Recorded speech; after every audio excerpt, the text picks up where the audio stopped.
Boa noite a todos. É uma alegria novamente estar aqui, compartilhando com vocês esse momento de aprendizado e de troca de sentimentos, de pensamentos e de vibrações espirituais. Vou começar com uma pergunta que é muito importante, eu acredito para todos nós, porque quem não faz pode começar a fazer. Ela pergunta assim: como deve ser feito o culto no lar? Quais os benefícios? Na verdade, eu até prefiro chamar evangelho no lar, tirando a palavra culto, porque culto é uma palavra muito pesada, que tem uma tradição desde a Idade Média ou antes dela, né? De culto, uma coisa assim, cheia de ritual. E a reunião do Evangelho no Lar, ou simplesmente Evangelho no Lar, não precisa ter essa conotação de culto. Tem que ter, com certeza, a seriedade, né? Alguma metodologia para facilitar essa reunião. Mas necessariamente não precisa ser um culto. Como deve ser feito? Primeiro, horário marcado. Então, verificar com toda a família que horário que é possível fazer essa reunião. Muitas famílias fazem domingo, sábado, no horário que a família toda esteja reunida no lar. Algumas pessoas fazem na hora do almoço, né? Porque não tem outro horário, então na hora do almoço mesmo, tira 30 minutos e faz ali, se aquele é o horário que a família encontra-se toda reunida. O importante é ter aquele horário fixo. Por que do horário fixo? Porque nessa reunião, para com estes fins que a gente vai falar ali agora, os espíritos benfeitores participam conosco. Então não é uma reunião só dos membros encarnados daquela família, mas participam também os membros desencarnados daquela família. A família espiritual está ali presente, os benfeitores. Então não é uma reunião longa, geralmente 30 minutos, com horário de início, horário de término. Faça uma prece inicial no momento que vai iniciar essa reunião e uma final. Uma prece sincera do coração, pedindo a proteção dos espíritos, a inspiração, né? Aproveita-se para agradecer algum momento, ou pedir para algum parente ou conhecido que esteja precisando de uma vibração, uma prece normal. E aí faça uma pequena leitura de um livro com uma mensagem de cunho evangélico. Não precisa ser o próprio Evangelho segundo o Espiritismo. Pode ser ele, pode ler alguma mensagem. Mas pode ser, por exemplo, aquela coleção do Emmanuel de estudo de versículos evangélicos, Fonte Viva, Vinha de Luz, livrinhos com uma mensagem que nos eleva, que nos faz sair um pouco dessa materialidade, né, dessas notícias daqui do mundo, e erguer sobre o mundo e ver com uma percepção mais ampla, mais assim, uma percepção mais transcendente da realidade, que transcende essa realidade.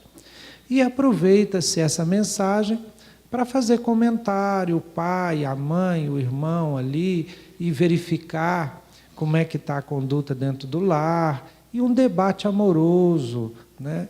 Então, nesse momento aí, os espíritos se aproximam, pode-se colocar uma água sobre a mesa, como é colocado aqui, e os espíritos, no momento da prece, vão fluidificar a água, vão tornar aquela água com elementos para providenciar, se for necessário, um restabelecimento energético, etc.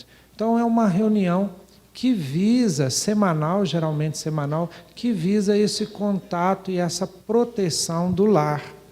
Quais os benefícios? São enormes o benefício. Lá em casa a gente faz desde que as menininhas eram de colo, participavam do Evangelho de colo.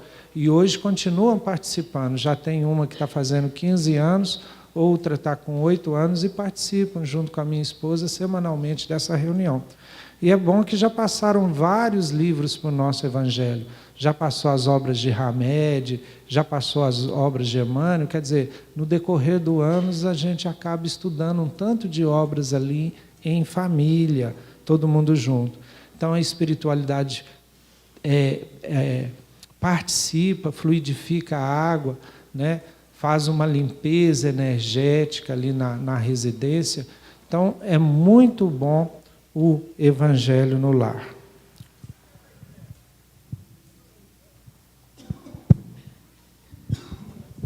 Boa noite. Tem uma pergunta aqui muito interessante, aliás, como todas, né?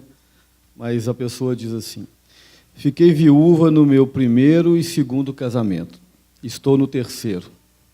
Eu que não quero casar com você. Mas deixando as brincadeiras de lado, amei os 2 maridos, mas este homem que encontrei hoje supera os 2 em tudo. O nosso amor é forte, bonito, companheiro, nos entendemos só de olhar. Eu tenho certeza que já nos encontramos em outra vida. Provavelmente, né? Nos amamos tanto que qualquer separação, seja para o que for, dói muito. É normal? Fale-me desse sentimento. Olha, quem sou eu para poder falar de um sentimento desse, né? Aliás, sentimento é uma coisa tão difícil da gente dimensionar e explicar. Mas eu admiro você por esse sentimento, acho que é normal, sim. Eu acho que é isso todo que nós buscamos, né, dona Nilce? Nas nossas relações, sejam relações conjugais, nas nossas relações familiares, de amizade, né? Eu acho que nós estamos aqui na Terra exatamente para isso, para desenvolver esses sentimentos, né? Purificar, né, esses sentimentos. Tem uma fala do Emmanuel muito bonita, que ele diz mais ou menos assim: no começo era a lei de atração. A atração se depurou e tornou-se sensação nos vegetais. A sensação se depurou e tornou-se instintos nos animais. Os instintos se depuraram e tornaram-se sentimentos nos homens. E os sentimentos vão se depurando até tornar-se o amor. Amor é o sentimento por excelência. Então, se você já consegue sentir isso para o seu companheiro, denota uma pessoa que já conseguiu e já está conseguindo desenvolver esse sentimento, que eu acho que é a busca de todos nós, encarnados e desencarnados. É o que eu penso. Boa noite a todos.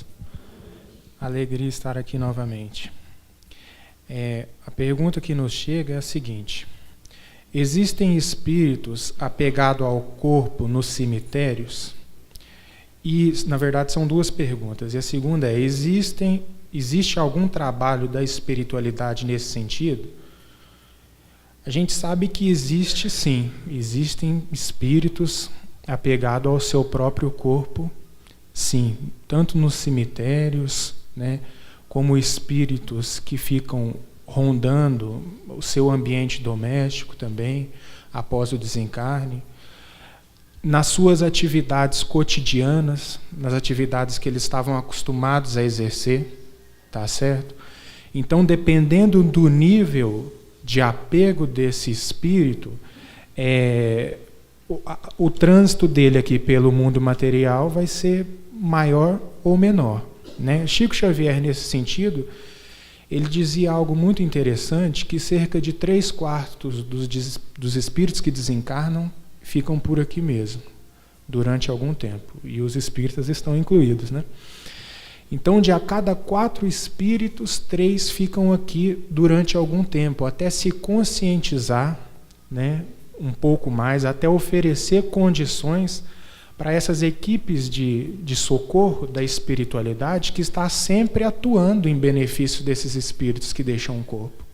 Independente do mérito espiritual, os espíritos estão sempre em volta deles.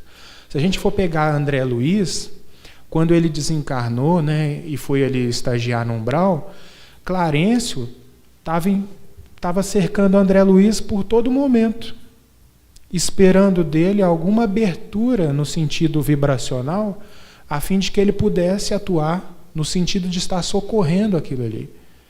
Mas até chegar esse momento, ele precisou passar por algumas amarguras, né, precisou se ver um pouco assim,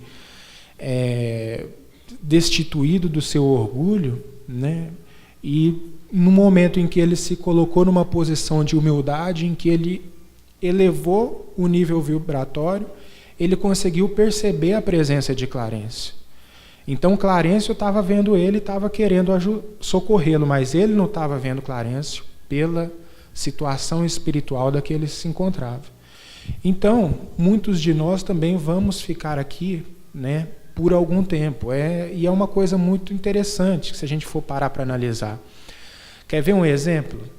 Quando marimbondo faz uma casinha no alpendre da casa da gente, e a gente vai lá e destrói a casa dos marimbondos, coloca fogo, né? Destrói, eles não ficam rondando por ali algum tempo, sem a casinha?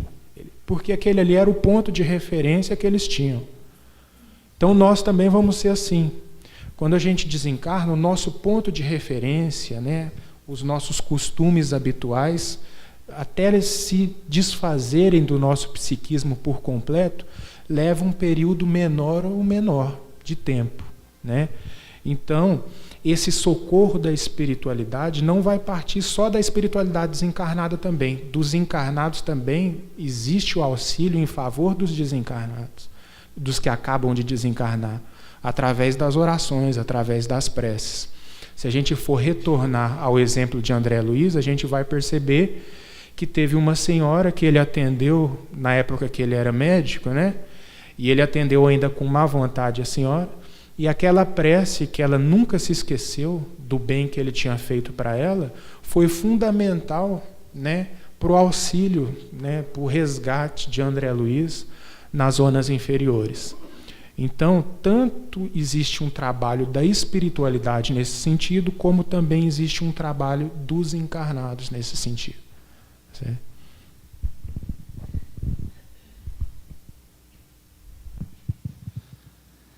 Só para complementar a pergunta anterior, chegou uma pergunta aqui. Minha família não aceita o culto, né, o evangelho no lar. Posso fazer sozinho? Claro que pode, né? Não há nenhum impedimento. A gente falou assim do culto como deveria ser realizado de uma forma completa. Agora, nada impede, e é bom que você faça sozinha também. Eu tenho até um exemplo na minha família que faz sozinha no quarto, né? Aí conversou com o marido, explicou o que era e tal. Se ele quisesse participar, seria convidado, senão ela ia fazer tal horário, de tal horário.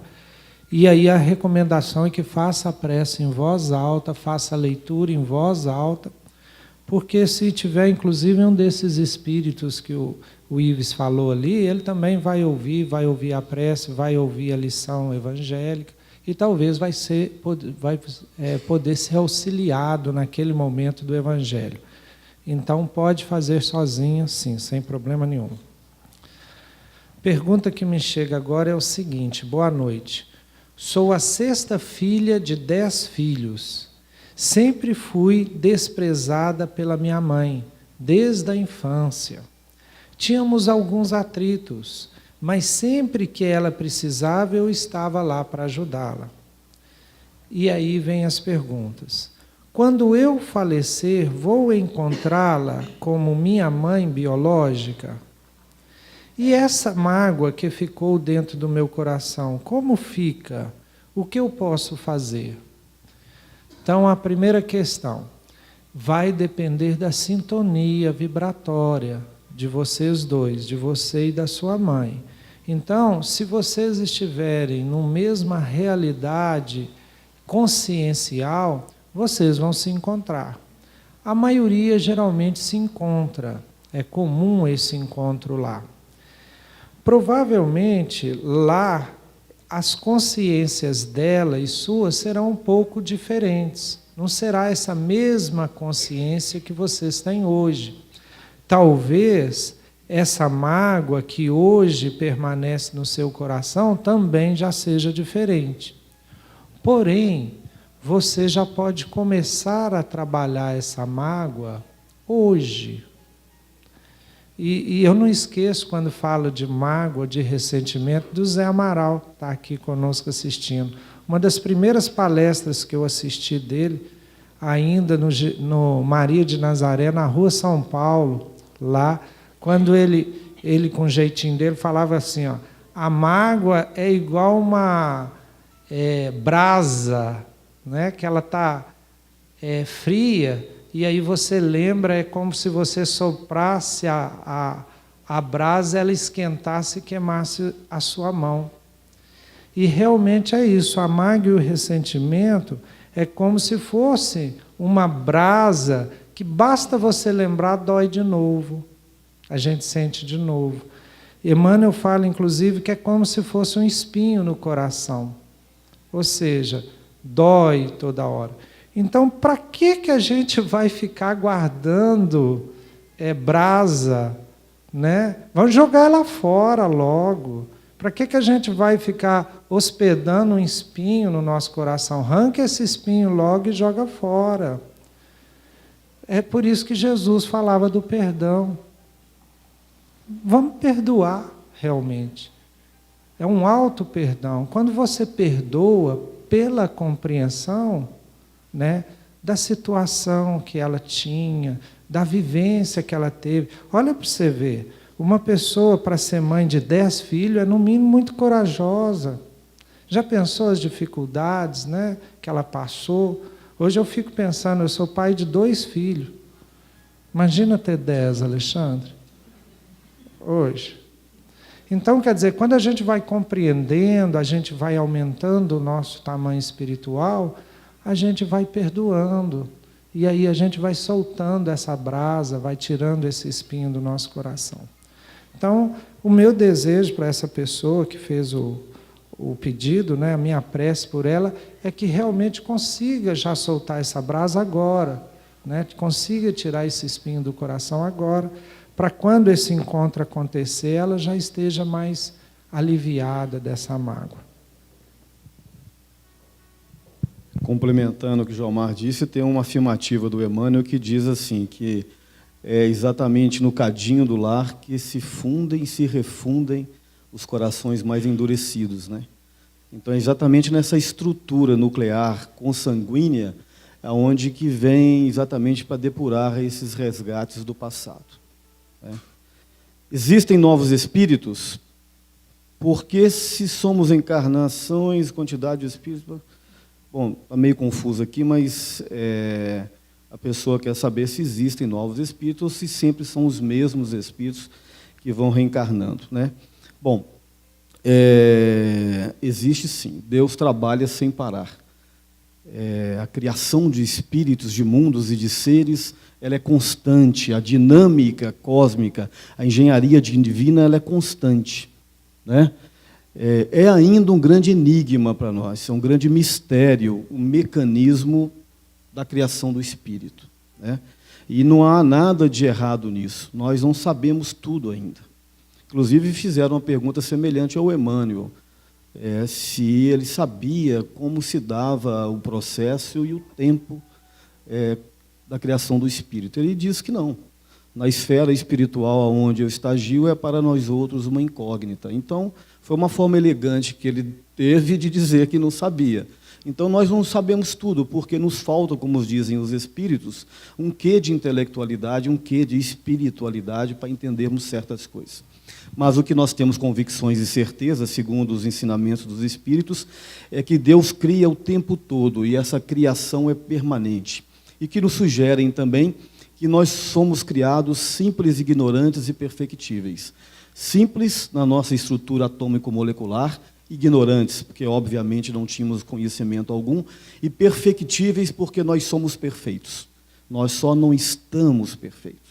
Nós vamos conquistar a nossa perfectibilidade exatamente do processo das evoluções.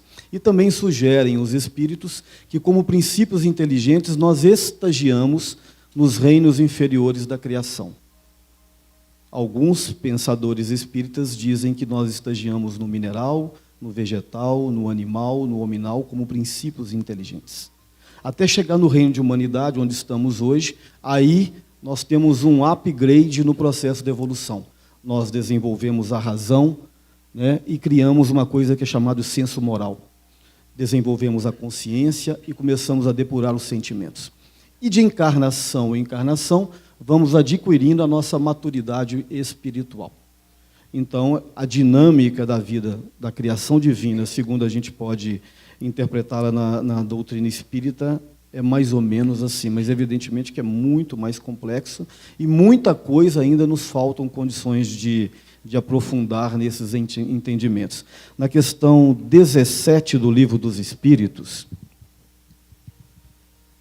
o Kardec pergunta se nos é permitido adentrar, descobrir todas as coisas. Deixa eu ver aqui se é exatamente isso. É dado ao homem o conhecimento do princípio de todas as coisas? Não. Deus não permite que tudo seja revelado ao homem neste mundo. Então, quando diz que Deus não permite, não é que Deus proíba, é que realmente nós não temos uma condição, Mário, intelectual e espiritual de entender certas coisas. E a doutrina espírita não tem que saber tudo, ela não tem que obrigatoriamente ter todas as respostas. Ela é evolucionista e progressista como nós também o somos. Então, à medida que vamos evoluindo, né, as coisas, as verdades vão sendo reveladas dentro da capacidade que nós temos de absorvê-las. Boa noite. Um espírito que age sobre um médium precisa de alimentos ou bebidas para trabalhar em auxílio de alguém? Obrigado. Isso aqui vai coincidir muito com a pergunta que a gente respondeu anteriormente. Vai depender do nível de consciência desse espírito. Se ele vai necessitar ou não desse alimento. Claro que se for um espírito esclarecido, um espírito benevolente, segundo a classificação do Livro dos Espíritos, ali na progressão dos espíritos, ele não vai necessitar de bebida ou de comida, porque ele já não tem corpo físico, né? Então, isso aqui, essa necessidade denota um apego ainda muito grande às questões materiais, né? E esse espírito aqui está falando assim, se ele precisa disso para trabalhar em auxílio de alguém. Olha, se esse espírito está pedindo bebida e comida para trabalhar em auxílio de alguém, vocês podem ter certeza que mesmo se a intenção do espírito for boa, ele está mais propenso a prejudicar, tentando ajudar, tá certo? Do que auxiliar. Dado aí o nível de apego dele ainda, né? As necessidades básicas, né? De alimentação e de bebida. Né? A gente sabe que os espíritos esclarecidos, né? Os espíritos benevolentes, eles já não têm essa necessidade, né? Dos recursos materiais para poder estar agindo em benefício de ninguém, para poder estar agindo em auxílio de ninguém. Então, se um espírito está pedindo alimento e está pedindo bebida, na verdade é esse espírito que está precisando de um maior auxílio, está precisando de um maior esclarecimento. Tá certo?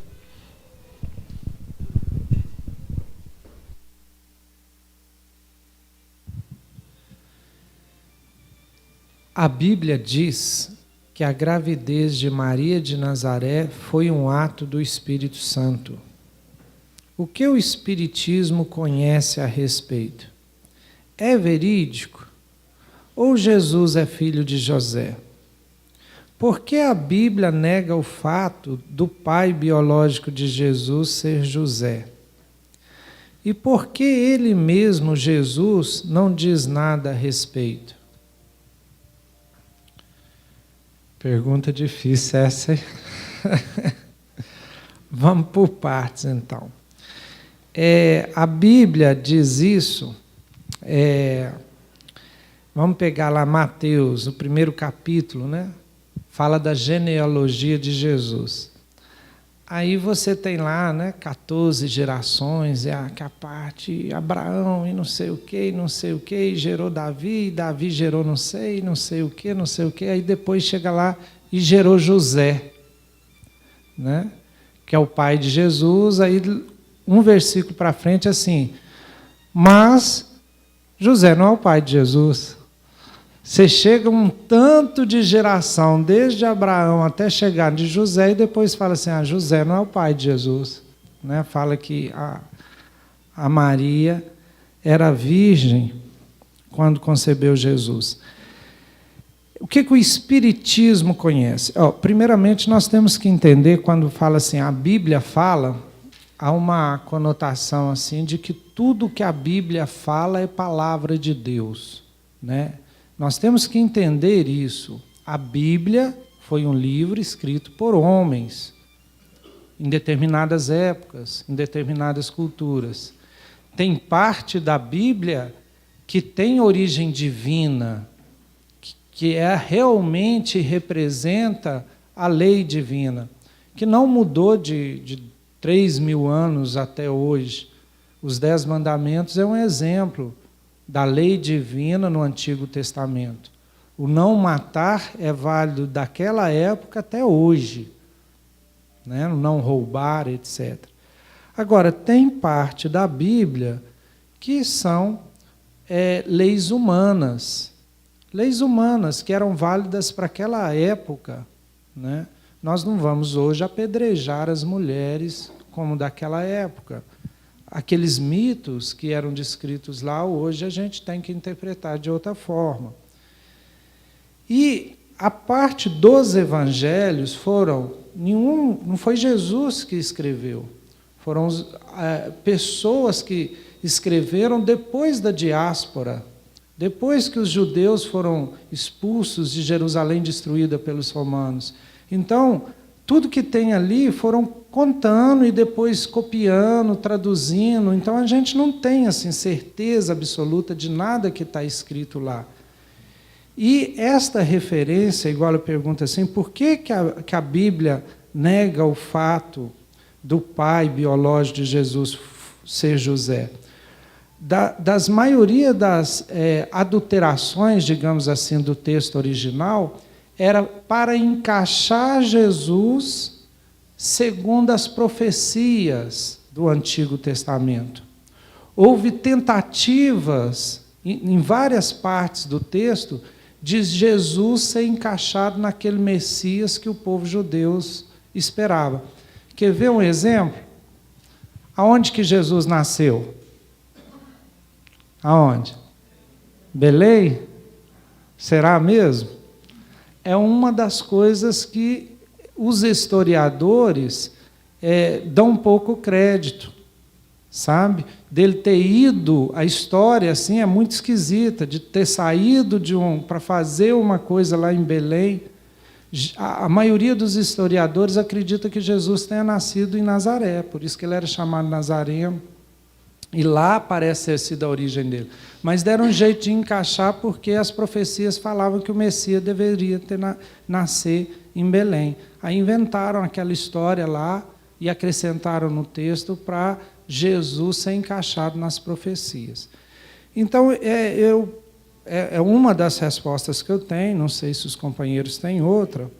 Agora, o que o Espiritismo diz? O Espiritismo diz o seguinte, que Jesus, como a autoridade máxima moral planetária, ele quis passar por tudo que nós passamos e mostrar que era possível ser vencedor, apesar da matéria densa, apesar da infância, apesar da rudeza da época dele, apesar de tudo.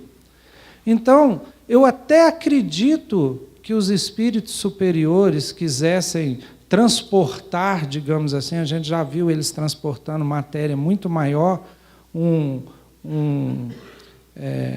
é que chama? Um espermatozoide de algum outro ser e transportar para o útero da Maria, seria possível com um fenômeno mediúnico de efeito físico.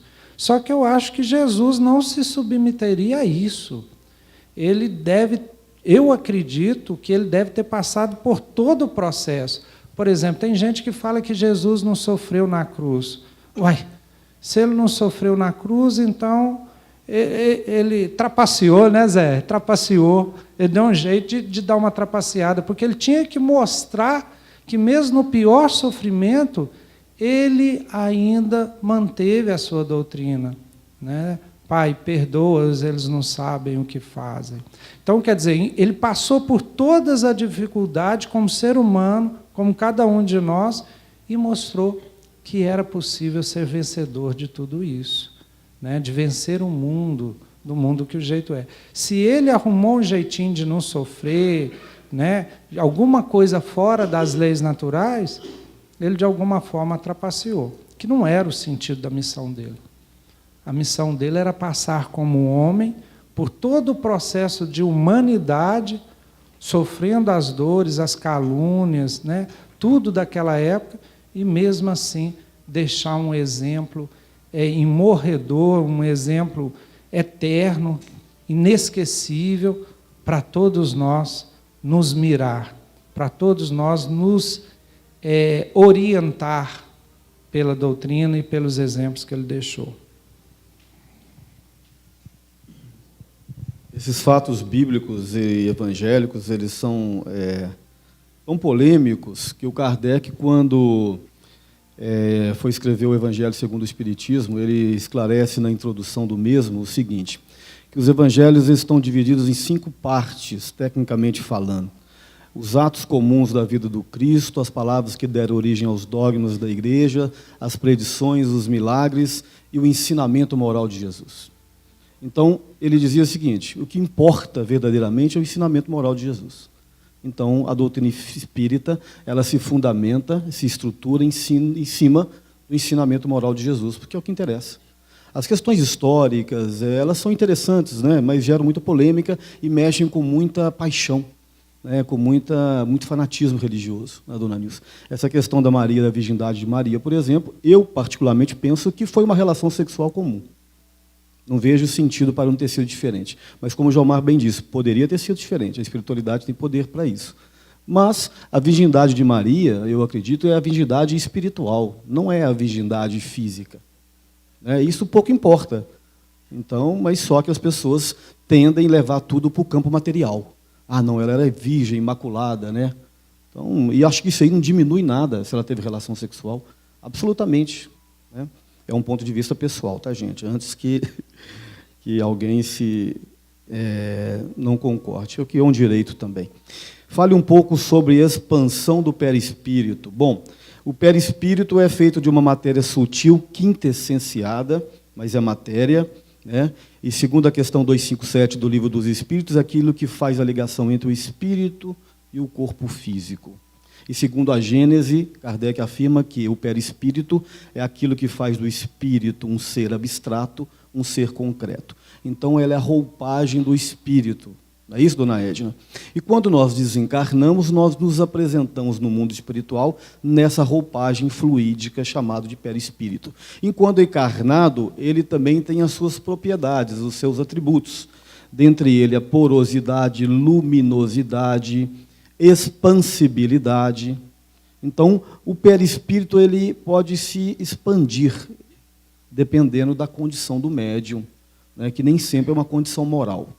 Pois bem, eu vou citar o exemplo de Eurípides Barçanufo. Eurípides Barçanufo, acho que todos nós conhecemos, foi um espírita, um médium espírita, que morou em Sacramento, pelos idos de 1918, 1920, e conta-se algumas histórias do Eurípides que ele estava presente em um lugar e ele foi visto em outro lugar. Isso é um processo chamado de expansão perispirídica ou bicorporidade, que são semelhantes. Então, o espírito pode estar aqui e acolá ao mesmo tempo. É um atributo do espírito, ou do perispírito. Tecnicamente falando, nós podemos entender que seja assim. Nós temos o que faz a ligação do perispírito ao corpo físico são alguns liames, que o André Luiz define como tênues fios eletromagnéticos. E esses liames, eles se relaxam. E aí o espírito, então, faz a sua expansão. Ele pode estar em outro lugar e aqui ao mesmo tempo. A matéria física aqui e a matéria psicossomática, o perispírito, lá. Então, tem várias histórias do Eurípides Barçanufo.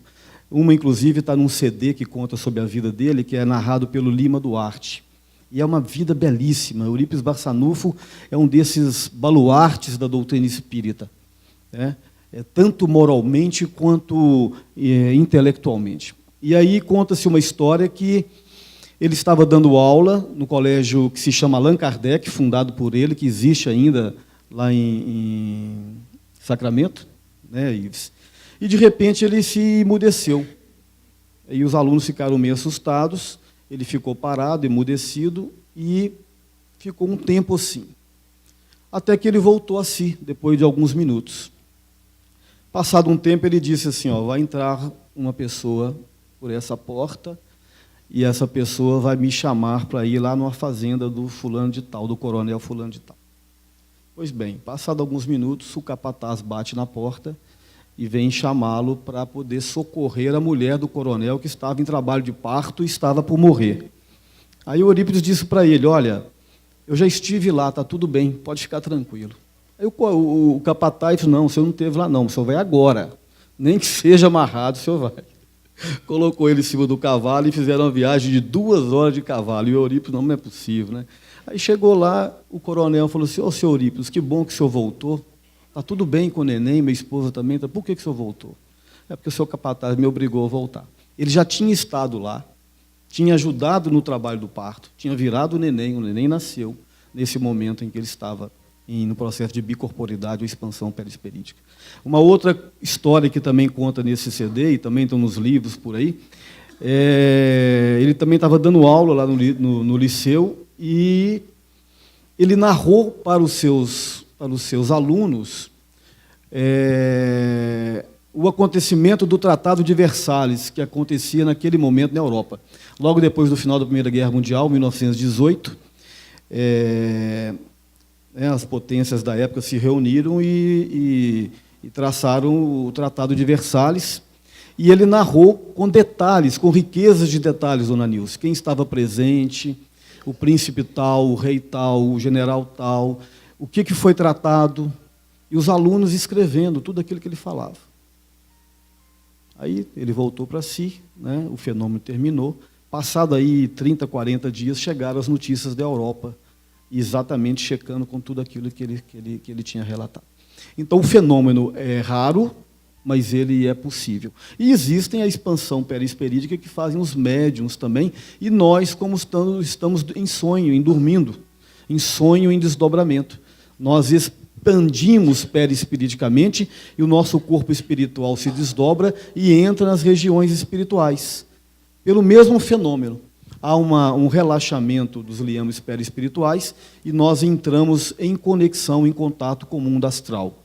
E aí nós encontramos com espíritos amigos desencarnados, com parentes e com muitos encarnados também, porque nos encontramos também no mundo espiritual. Então é isso que a gente pode dizer. Bom, e só para a gente ter uma noção da grandeza desse espírito, conhecido como Eurípides Barçanufo, no livro da Corina Novellino, não é? O Eurípides Barçanufo, O Homem e a Missão, fala de um episódio da vida de Eurípides, de um encontro do Eurípides com o próprio Cristo, em desdobramento. Ele sentiu-se subindo até regiões celestiais, e ele tem um encontro com o próprio Cristo, que estava reflexivo, né? E Eurípides, imbuído daquelas energias colossais, né, que estavam tomando conta dele naquele momento, não conseguia nem avançar e nem recuar. Ele ficou paralisado, tamanha energia espiritual daquele ambiente, daquela dimensão espiritual. E ele percebeu Jesus reflexivo, né? E aí ele, com muito esforço, ele pergunta: Senhor, por que você choras? Por que está assim? E aí ele não obtém resposta. No que ele pergunta pela segunda vez: Senhor, por acaso choras pelos descrentes do mundo? Aí Jesus responde: não choro pelos descrentes do mundo, choro por aqueles que conhecem meu evangelho, mas não o praticam. Então esse foi um episódio, assim, só para a gente ter assim, a noção, né, da grandeza do espírito de Eurípides Barçanufo. A pergunta que chega aqui é: o homossexualismo pode interferir na evolução espiritual? Bom, pergunta complicada para mim essa aqui. Mas, se a gente for analisar o livro Vida e Sexo de Emmanuel, ali no prefácio do livro Vida e Sexo, Emmanuel fala assim, que em matéria de sexo é importante considerar não proibição, mas educação, não abstinência imposta, mas controle, não impulso livre, mas responsabilidade. Fora disso é teorizar simplesmente e ter que reaprender com a experiência tantas vezes quanto se fizerem necessárias. Então, Emmanuel está dizendo com isso uma coisa fundamental para a gente compreender. A questão não é o homossexualismo ou o heterossexualismo. A questão é a conduta perante o sexo. Então, o que vai interferir na evolução espiritual, certamente, é a aplicação do sexo. Né? A questão da promiscuidade, a questão do controle, seja hétero ou seja homo. Porque no mesmo livro Vida e Sexo, logo no final do prefácio, Emmanuel diz que a aplicação do sexo ante a luz do amor e da vida é assunto pertinente à consciência de cada um. Então, mesmo sendo homossexual ou mesmo sendo heterossexual, o que vai determinar que a sua conduta no campo da sexualidade interfira, né, na sua evolução espiritual é justamente o nível de consciência que você tem na aplicação dos recursos que a sexualidade representa, né? Porque a gente sabe que a sexualidade é a segunda maior força que o ser humano possui. A primeira força é a força mental, a segunda é a da sexualidade, né? Que representa aí, né, os nossos movimentos também de cocriação, segundo ali o livro Evolução em Dois Mundos, né, que fala a respeito disso, da cocriação em plano menor. Então, a gente vai perceber que a sexualidade aí, o que vai determinar a nossa saúde no campo da sexualidade é realmente a aplicação, né, desses recursos dentro do nível de consciência que a gente tem, dentro da responsabilidade que a gente sabe que a gente deve ter perante o sentimento dos outros, perante o respeito a nós mesmos, né, na condução dessas energias aí, sem interromper, né, a título de uma santificação compulsória, mas também sem dar vazão, assim, de uma maneira descontrolada. A sexualidade é algo que precisa ser canalizado, né? Que ela precisa ser direcionada com equilíbrio, com controle. Porque no livro Conversando sobre Sexualidade, do psiquiatra Roberto Lúcio, né? Ele fala que a sexualidade é como se fosse a barragem de um rio, né? As comportas de um rio. Se você fecha as comportas da barragem e interrompe a passagem por muito tempo, aquele volume de água vai aumentando e uma hora estoura. E ao passo de você liberar também tudo de uma vez, o que acontece? Inunda tudo. Então é preciso um controle, uma canalização, a fim de que esse fluxo possa ocorrer com controle, com equilíbrio, dentro de um nível de honorabilidade. O que é honorabilidade? É respeito pelos outros e respeito por si mesmo. Quero agradecer ao Ives, viu, Ives? Parabenizá-lo pela resposta. Essa pergunta passou por minhas mãos aqui, eu não tive a ousadia nem a competência de respondê-la, e ele nos trouxe uma explicação realmente excelente, né? Acho que todos gostaram, né? Na verdade, eu fico até complicado aqui, que você cita o Livro dos Espíritos, o Ives cita Emmanuel literalmente, ali vários parágrafos. Agora eu fiz aqui uma colinha antes para poder responder essa aqui também. Então, gente, como é visto o aborto perante a doutrina espírita? Então, na pergunta 358 do Livro dos Espíritos, está lá, né, falando que o aborto, né, quando induzido, porque existe o aborto natural, né? O aborto, quando induzido, é um erro, né? Porque você interrompe a reencarnação. A gente viu que a a lei, né, divina é não matar. E porque o indivíduo, a criança não nasceu ainda, não quer dizer que ela é um espírito já no processo reencarnatório, no início. Na 359, que é logo após, Allan Kardec pergunta se pode fazer o aborto quando a mãe está correndo o risco de vida. Aí os espíritos respondem que sim, né? É a única... porque os espíritos falam assim, é preferível interromper a reencarnação de alguém que está iniciando de que interromper a reencarnação de alguém que já está na metade, né? Já está em curso. Agora, é importante lembrar que o seguinte, nenhum erro a gente tem pena eterna, né? Nenhum erro ele não pode ser consertado, ou nenhum erro Deus não perdoa. Deus, que é o exemplo de perdão, ele vai nos permitir, de diversas formas, a gente resolver, consertar os nossos erros. Se não com a criança que a gente não aceitou, por um motivo ou por outro, que tem atenuantes ou não, que a gente possa, então, por exemplo, ajudar as outras crianças do mundo. Por exemplo, tem tanta criança precisando de adoção, tem tanta criança precisando de carinho, de amor, e já que por um motivo ou outro talvez a gente não foi mãe de uma criança, por que não adotar uma outra? Por que não distribuir o meu carinho e meu amor para várias? Então, existem muitas formas da gente consertar, se é que a gente algum dia cometeu algum erro. Tá? Isso, nosso tempo já esgotou, né? Completando só que o Jomar falou, a doutrina espírita ela não faz, ela pelo menos nos incentiva a não fazer qualquer tipo de julgamento, de análise, né? Nós não temos direito de julgar, até porque é exatamente entre esses erros e acertos que nós evoluímos. E tem uma fala do João, expressando um pensamento de Jesus, que diz que o amor cobre uma multidão de pecados.